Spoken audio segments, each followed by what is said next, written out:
നമ്മുടെ നാട്ടിൽ ആർക്കെങ്കിലും പെട്ടെന്ന് ജലദോഷം വന്നു കഴിഞ്ഞാൽ നമ്മൾ എപ്പോഴും കാണാണ് മെഡിക്കൽ ഷോപ്പ് പോകുന്നത് ആന്റിബയോട്ടിക് ഒരു 3 ദിവസത്തേക്ക് മേടിച്ചിട്ട് വരുന്നത്. എന്നിട്ട് 2 ദിവസം കഴിക്കുമ്പോഴത്തേന് നമുക്ക് നല്ല രീതിയിലുള്ള കുറവ് വരും. അപ്പോൾ ഈ കുറവ് വരുമ്പോൾ നമ്മൾ എന്ത് ചെയ്യും? അത് നിർത്തുകയും ചെയ്യും, അല്ലേ? അതല്ലേ ഒരു പതിവായിട്ടുള്ള കാര്യം. പിന്നെ ഒരു 3-4 ദിവസം കഴിയുമ്പോൾ നമുക്ക് വീണ്ടും ഇതേമാതിരി ജലദോഷം വരുമ്പോൾ നമുക്കിതൊന്നും വർക്കാവുന്നില്ല. ഈ സെയിം ആന്റിബയോട്ടിക് തന്നെ കടയിൽ പോയിട്ട് നമ്മൾ മേടിക്കുന്നത് കഴിക്കുന്നു, പക്ഷെ ഇതൊന്നും വർക്കാവുന്നില്ല. അപ്പോൾ നമ്മൾ ഹോസ്പിറ്റലിൽ പോകേണ്ട രീതിയിൽ സിറ്റുവേഷൻ വരുന്നുണ്ട്.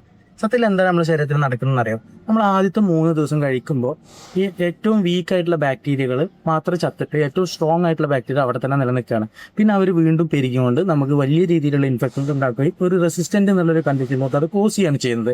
പിന്നെ ഹോസ്പിറ്റലൈസേഷന് ഹൈ എൻഡ് ആയിട്ടുള്ള ആന്റിബാക്ടീരിയകൾ ഇതൊക്കെ യൂസ് ചെയ്യേണ്ടി വരികയാണ് ചെയ്യുന്നത്. ഇത് നമ്മളെല്ലാവരും ചെയ്യുന്നതാണ്. വലിയ രീതിയിലുള്ള ഒരു തെറ്റുമാണ് നമ്മൾ ചെയ്യുന്നത്. മാക്സിമം ശ്രദ്ധിക്കുക. ഏറ്റവും കൂടുതൽ ചെറിയ പിള്ളേരുകളാണ് നമ്മളിത് കൂടുതൽ. കാരണം ഒരു ചെറിയ ജലദോഷം വരുമ്പോഴത്തേന് പിള്ളേർക്ക് ആന്റിബയോട്ടിക് കൊടുക്കുന്നത്, അതായത് മുന്നേ ഡോക്ടർ എഴുതിയ മരുന്ന് എന്താണോ അതന്നെ കൊടുത്ത് അസുഖം മാറ്റുക എന്നുള്ളത് നമ്മളൊരു ശീലമായിട്ട് മാറിയിട്ടുണ്ട്. ഇത് മാക്സിമം കൺട്രോൾ ചെയ്യുക. നമ്മൾ എന്ത് അസുഖം വന്നു കഴിഞ്ഞാലും ഡോക്ടറെ കാണിച്ചതിന് ശേഷം മാത്രം ആന്റിബയോട്ടിക് എന്നുള്ള ഒരു ഓപ്ഷനിലോട്ട് പോവുക. എല്ലാവരും ശ്രദ്ധിക്കുക. Thank you.